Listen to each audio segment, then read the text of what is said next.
அருளானனும் நிகரற்ற அன்புடையனுமாகிய ஏகவல்ல இறைவனுடைய திருநாமத்தை போற்றியவனாக, இறைவனுடைய சாந்தியும் சமாதானமும் இங்கே வந்திருக்கக்கூடிய அத்தனை நல்ல உள்ளங்களுக்கும் அனைவர் மீதும் உண்டாவதாக என்ற பிரார்த்தனையோடு ஆரம்பம் செய்கின்றேன். அன்பான சகோதரர்களே, இறைவனுடைய மாபெரும் கருணையால் தமிழ்நாடு முஸ்லிம் முன்னேற்ற கழகத்தின் சார்பில் ஒன்றிய பாசிச அரசு கொண்டு வந்துள்ள வக்ஃபு திருத்த சட்டத்தை ரத்து செய்ய கோரியும், அதனுடைய ஒவ்வொரு விடயங்களையும் அறிவதற்காகவும் ஒரு மாபெரும் கண்டன பொதுக்கூட்டத்தை தமிழ்நாடு முஸ்லிம் முன்னேற்ற கழகத்தின் சார்பில் திருப்பத்தூரிலே நடந்து கொண்டிருக்கின்றன. அதனுடைய தலைமை பொறுப்பை ஏற்று நடத்தி கொண்டிருக்கும் மனிதநேய மக்கள் கட்சியின் மாவட்ட செயலாளர் எம் கமருல் ஜமான் அவர்களே, தமிழ்நாடு முஸ்லிம் முன்னேற்ற கழகத்துடைய மாவட்ட தலைவர் துல்கர்னி சேட் அவர்களே, தமிழ்நாடு முஸ்லிம் முன்னேற்ற கழகத்துடைய மாவட்ட செயலாளர் அப்துல் முத்தலிப் அவர்களே, தமிழ்நாடு முஸ்லிம் முன்னேற்ற கழகத்துடைய மாவட்ட பொருளாளர் அன்சாரி அவர்களே, வரவேற்புரை நிகழ்த்திய முகமது அசாருதீன் அவர்களே, தொண்டரணியுடைய மாநில துணை செயலாளர் அன்பு சகோதரர் ஜே எம் ஃபர்கி அவர்களே, இளைஞரணி துணை செயலாளர் இம்ரான் கான் அவர்களே, மருத்துவ சேவை அணியுடைய மாவட்ட செயலாளர் காஜா மொய்தீன் அவர்களே, அமானுல்லா அவர்களே, வரிசை முகமது அவர்களே, அப்பாஸ் மந்திரி அவர்களே, சிக்கந்தர் பால்சா அவர்களே, கான் முகமது அவர்களே, வழக்கறிஞர் ராஃபின் என்ற சையது முகமது அவர்களே, இந்த நிகழ்ச்சிக்கு முத்தாய்ப்பாக வருகை தந்துள்ள அன்பு சகோதரர்கள், பேசிய அன்பு சகோதரர்கள் தோழர் இரா வேணுகோபால் அவர்களே, தமிழ்நாடு சிறுபான்மை மக்கள் நலக்குழு என்எம் சாக்லா அவர்கள், சிறுபான்மை அணியுடைய துணை அமைப்பாளர் எம்எச் ஹைதர் அலி அவர்கள், PLR ராமச்சந்திரன் அவர்கள், இந்திய கம்யூனிஸ்ட் கட்சி அவர்கள், மற்றும் AR மோகன் அவர்கள், இந்திய கம்யூனிஸ்ட் கட்சியுடைய மாவட்ட செயலாளர் அவர்கள், அருமையான ஒரு உரையை நிகழ்த்தி அமர்ந்திருக்கின்ற அன்பு சகோதரர்கள், உங்களிடையே ஒரு சிறப்பு வாய்ந்த இந்த கூட்டத்தில் ஒரு அருமையான உரை நிகழ்த்துவதற்காக வருகை தந்துள்ள அன்பு சகோதரர், தமிழ்நாடு முஸ்லிம் முன்னேற்ற கழகத்துடைய தலைமை கழக பேச்சாளர் கோவை செய்யது அவர்களே, அன்பு சகோதரர்களே, ஒரு அருமையான உரையை இந்த நாட்டினுடைய அரசமைப்பு சட்டத்தை சிதைக்கக்கூடிய வகையில நள்ளிரவு நேரத்துல இந்த வக்ஃபு ஒழிப்பு சட்டத்தை கொண்டு வந்த அந்த பாசிச அரசை கண்டிக்கும் விதமாக அவர்களுடைய இந்த கொண்டு வந்த அந்த வக்ஃபு ஒழிப்பு சட்டத்தை திரும்ப பெற கோரி நடைபெற்றுக் கொண்டிருக்கின்ற இந்த கூட்டத்தின் வாயிலாக அன்பானவர்களே, அருமையான கருத்துக்களை, பல்வேறு கருத்துக்களை இங்கே சொன்னார்கள். அன்பு சகோதரர்கள் வெங்கடேசன், தோழர் வெங்கடேசன் அவர்கள் பல்வேறு தருணங்களிலே கூட்டங்களிலே பேசும்போது அவர்கள் சொன்னார்கள், தோழர் இங்கே பல்வேறு தோழர்கள் இங்கேயும் அதே கருத்தை வலியுறுத்தினார்கள். ஒரு முஸ்லிம் அந்த வக்ஃபு சொத்துக்கு இறைவனுடைய அந்த சொத்து ஒவ்வொரு சகோதரனும் உயிர் மூச்சாக, உயிர் நாடியாக மதிக்கத்தக்க வகையிலே செயல்பட இருக்கக்கூடிய அந்த வக்ஃபு சொத்தை, அந்த வக்ஃபு சொத்துக்கு தானமாக கொடுக்கக்கூடியவர்கள் 5 வருடம் குறைந்தபட்சம் முஸ்லிம்களாக இருக்க வேண்டும் என்ற சொல்லாடலை அந்த ஒன்றிய பாசிச சக்திகள் கொண்டு வந்திருக்கின்றார்கள்.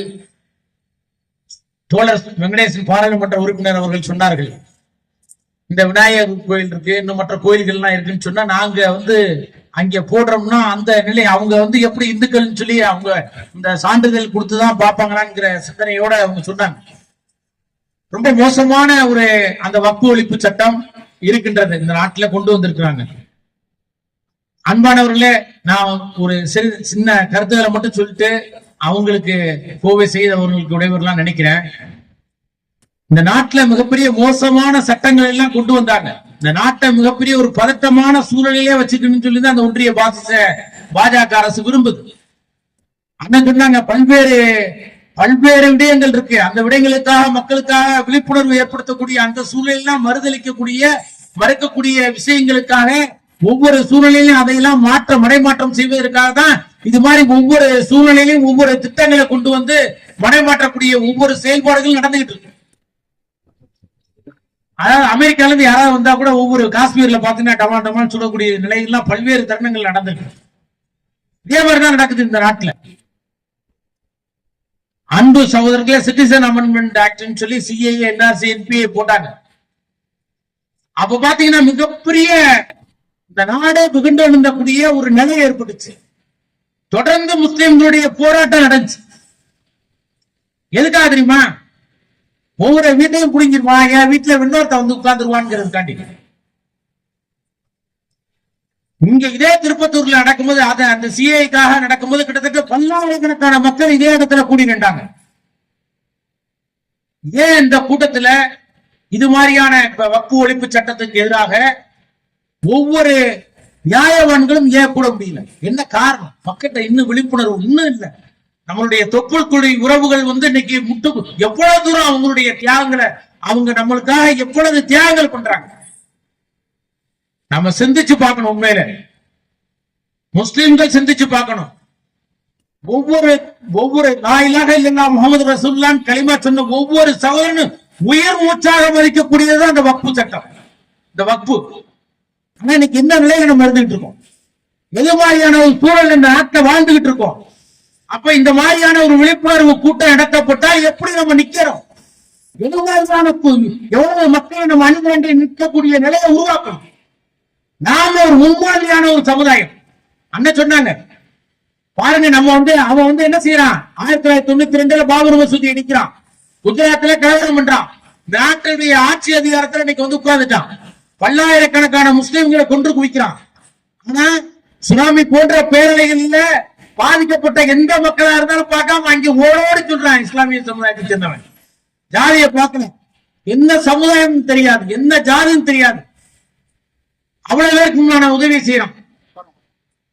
ஒரு வாகனம் எரிச்ச ஆம்புலன்ஸ் இன்னைக்கு 220 ஆம்புலன்ஸ் இருக்கு. அந்த 220 ஆம்புலன்ஸ் மூலமாக அனைத்து சமுதாய மக்களுக்கான சேவையை செய்யறான். ஆனா இந்த சங் பரிவார் அமைப்பை அந்த பாசிச சக்தியை சேர்ந்தவன் என்ன செய்யறான்? இந்த முஸ்லிம்களுக்கு நான் முஸ்லிம் பெண்களுக்காக உதவி செய்யறேன், முஸ்லிம்களுக்காக வக்ஃபு சொத்துல எல்லாருக்கும் உரிமை கொடுக்கறதுக்காக நிக்க செய்யறான். செய்ய முடியுமா அவனால? அவன் யார்? ஒண்ணுமே இல்ல. இந்த பக்கத்துல இருக்க எச் ராஜா இந்த பாபநாசம் சட்டமன்ற தொகுதிக்கு உட்பட்ட ஒரு இடத்துல அரங்காவலனா ஒரு சகோதரரை நியமிக்கிறாங்க. அவருடைய பேர் நசீர் கான். கொந்தளிப்பு தான் எச் ராஜா, மிகப்பெரிய கொந்தளிப்பு. தமிழ்நாட்டே ஒரு பெருமை ஏற்படக்கூடிய அளவுல கொந்தளிப்பு. என்னடான்னு பார்த்தா அவருக்கு ஒரு முஸ்லீம் டாக்டர் அவருடைய பிறப்பு டயத்துல உதவியா இருந்ததற்காக அவங்களது தாய் தந்தையர் அவருக்கு அந்த பெயரை வச்சிருக்கிறாங்க. நான் இந்து தாண்டா, இந்த மாதிரி பட்டை அடிச்சிருக்கேன். அவர் எடுத்து யூடியூப் வாயிலாவும், முகநூல் வாயிலாவும், வாட்ஸ்அப் வாயிலாவும் நான் இந்துதான் தன்னுடைய அடையாளப்படுத்திட்டு அவர் சொல்ற ஒரு பெயரை இந்த மாதிரி இருந்ததுக்கே உன்னால தாங்க முடியலன்னு சொன்னா, நீ எப்படா நீ எங்களுக்கு முஸ்லிம்களுக்கு அந்த வக்ஃபு சட்டத்துல நீ மற்றவங்களையெல்லாம் இதுல உள்ள போட்டு எங்களுடைய வக்ஃபு சொத்தை உன்னால பாதுகாக்க முடியும்? அன்பு சகோதரர்களே, ஒரே ஒரு விஷயத்தை மட்டும் சொல்றேன். இது மாதிரியான மோசமான ஒரு நிலையில தான் நம்ம வாழ்ந்துகிட்டு இருக்கோம். இது மாதிரி திமுக உள்ளிட்ட மற்ற தோழர்கள் எல்லாம் இன்னைக்கு நமக்கு உறுதுணையா இருக்கிறாங்க. முஸ்லிம்கள் விகிதாச்சார அடிப்படையில இன்னைக்கு முஸ்லிம்களுக்காக விகிதாச்சார அடிப்படையில் இடஒதுக்கீடுங்கிற கோரிக்கை தாமுக வச்சுச்சு. இந்த அடிப்படையில டாக்டர் கலைஞர் அவர்கள் 2007, 2008 நமக்கு முஸ்லிம்களுக்கான இடஒதுக்கீடு 3% கொடுத்தாங்க.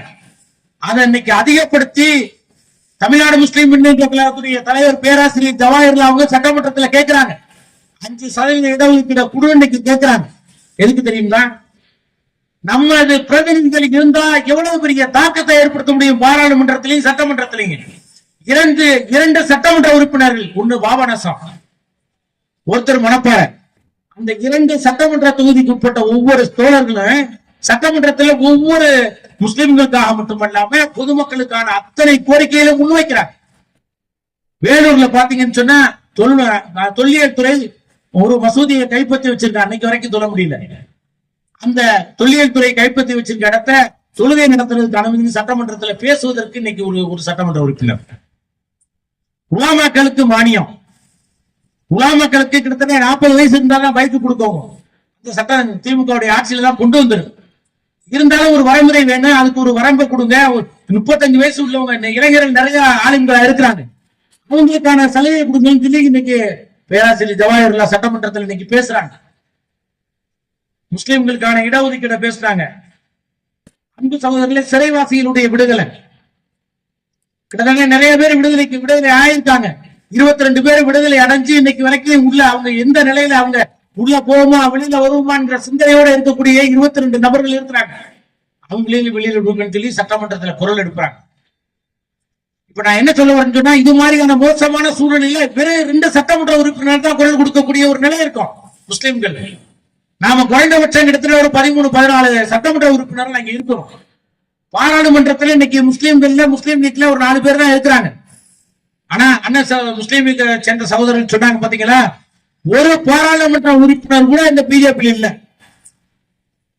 முன்னாலேயா சிக்கந்தர் பக்துங்கிற மோசமான ஒரு சங்கி அன்னைக்கு இருந்தார், ஒரு பெயர் தாங்கி முஸ்லீம் கூட வச்சிருந்தான். ஆனா இன்னைக்கு அந்த பெயர் தாங்கி முஸ்லீம் கூட இல்லாத நிலை. பாராளுமன்றத்துல நம்மளுடைய நிலை என்ன, சட்டமன்றத்தில் நம்மளுடைய நிலைமை என்ன, உள்ளாட்சிகளுடைய நம்ம நிலை என்ன? இதற்காக தான் அன்பு சகோதரர்களே, தமிழ்நாடு முஸ்லிம் முன்னேற்ற கழகம் மனிதநேய மக்கள் கட்சி சார்பாக வருகின்ற 31ஆம் தேதி ஊராளுமன்றத்திலிருந்து நாடாளுமன்றம் வரைக்கும் நமது பிரதிநிதித்துவத்தை கூட்டி தரணுங்கிற கோரிக்கையை முன்வச்சு இந்த வக்ஃபு ஒழிப்பு சட்டத்தை திரும்ப பெறணுங்கிறதுக்காக மிகப்பெரிய ஒரு மாநாட வருகின்ற 31ஆம் தேதி மதுரையில தமிழ்நாடு மனிதநேய மக்கள் கட்சி கூட்டியிருக்கு. அதுக்கு அதிகப்படியான மக்கள் வருவதற்கு உண்டான உழைப்புகளை இந்த பகுதியில் அதிகமான கிட்டத்தட்ட ஒரு 200க்கும் மேற்பட்ட மக்கள் இந்த மாநாட்டில் பங்கு பெறணும். அந்த மாநாட்டின் மூலமா ஒரு மிகப்பெரிய ஒரு எழுச்சியை உண்டாக்கி நமக்கு உண்டான அந்த இடஒதுக்கீடை பெறுவதற்கு உண்டான நடவடிக்கையை நம்ம எடுக்கணும். இன்னும் நிறைய தேவை இருக்கு. நம்ம சட்டமன்றத்திலையும் பாராளுமன்றத்திலையும் உள்ளாட்சி மன்றத்திலையும் நம்ம போகணும். நம்ம ஒரு நன்றி கடன் பெற்றிருக்கோம். இன்னைக்கு பாத்தீங்கன்னு சொன்னா நம்ம திமுக ஆதரிச்சதுக்காக பல்வேறு சகோதரர்களே நமக்கு மிகப்பெரிய ஏளனமா இருக்கக்கூடிய ஒரு நிலை இருந்துச்சு. ஆனா 39 பாராளுமன்ற உறுப்பினர் அந்த பாராளுமன்றத்துடைய நிலைக்குழுவை மிகப்பெரிய ஒரு ஸ்தம்பிக்க வைக்கக்கூடிய ஒரு நிலையை உருவாக்கினாங்க. திமுகவுடைய கூட்டணி அமைப்பு சேர்ந்த காங்கிரஸ் உள்ளிட்ட கம்யூனிஸ்ட் உள்ளிட்ட அத்தனை தோழர்களும் இந்திய நாடாளுமன்றத்தை கலக்கக்கூடிய ஒரு நிலையை நம்ம பார்த்தோம். 39 நாடாளுமன்ற உறுப்பினர்கள் நமக்காக பாடுபட்ட அந்த நிலையை நம்ம பார்த்தோம். அந்த சகோதரர்களை ஒரு மாற்றத்தை ஏற்படுத்தக்கூடிய ஒரு நிலையை நம்ம உருவாக்கணும். இறைவன் உருவாக்கக்கூடிய அந்த நிலையை நமக்கு தருவான் நிச்சயமா.